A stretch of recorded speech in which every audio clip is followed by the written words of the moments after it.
Hey guys, welcome back to V&A Crafts. I'm going to jump into this recipe super quickly because it's so easy. You're going to need some bananas, as many bananas as you're going to need for as many popsicles as you're going to want. Each banana is going to give you 2 popsicles because you're going to cut it in half. And then you're going to need some popsicle sticks for the amount of popsicles that you're going to want to make. And then obviously you're going to open up your banana, you're going to peel it, and what I'm going to do is I'm just going to cut each one in half. Obviously I'm using a knife, but you can pretty much just break it in half. And I'm going to do that to all of my bananas. Then I'm going to insert a popsicle stick just a little bit into the banana so that it's like a popsicle. And I'm going to do that to all of my bananas as well. Here I have some melted chocolate that I used for my brownies recipe. I'll link it down in the description box, and I'll also link it right up here. You can get the recipe there. I also melted some peanut butter. I'm pretty much just going to use some toppings. You can choose to top it with anything you'd like. The first thing that I'm going to use here as a topping is some coconut chips. You can use shredded coconut if you'd like. And I'm just going to take one of my pops and dip it into the chocolate mix. And this could be a little difficult, especially since I didn't have too much here because I didn't want to make too many popsicles since it's just for me and my husband.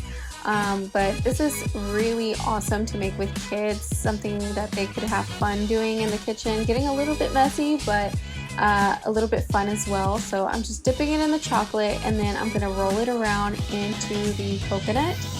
And that's pretty much it. Obviously you can use your hand to help stick it onto the chocolate, but I'm just setting it off to the side so that I can have it ready to freeze. The next one I'm pretty much going to dip into the peanut butter that I melted. Obviously again it can be a little difficult, so I am using a spoon here to help me. But pretty much just rub it all on there, make sure that it's coated. It's gonna freeze up anyway, but I'm just using the spoon here to help me. And for this one I'm not really going to top it with anything specifically. I'm just going to drizzle some chocolate on it. So again I'm using the spoon to help me drizzle it. Obviously I'm doing this with my left hand, so I'm not a really good left-handed person. I write with my right hand, so this was a little difficult for me, but obviously it doesn't have to be perfect because it's going to go into our tummies anyway.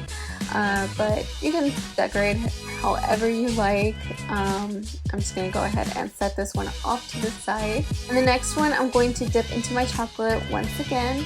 And this time I have some pecans, however you'd like to say it. And I'm going to roll it around in the pecans as well. After I've let the chocolate kind of just drip the excess off. This chocolate is so delicious. Like I mentioned, guys, I used it for my brownie recipe, and it's also what I used to drizzle on the top of the brownies.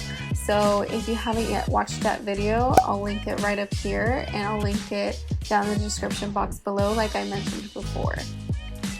I'm going to set that one aside, and I'm just going to do one more banana.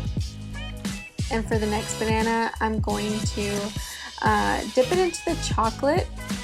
I kind of like chocolate a lot more, but I do like a good recessed flavor, so that's what I did with the last banana. But this one, I'm pretty much just dipping it into some walnuts. So I'm going to roll it around, obviously with a little bit of the help of my hands, because sometimes it doesn't stick very well.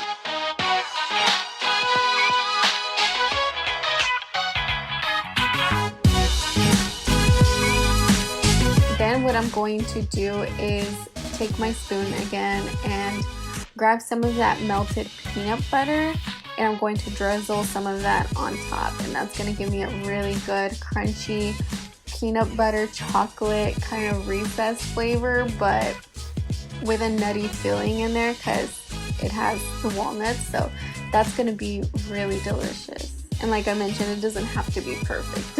And that's pretty much it for this one. I'm going to set it off to the side after this, and I'm going to pop them into the freezer. and then just pretty much wait for them to freeze up and harden, and then you can just enjoy anytime.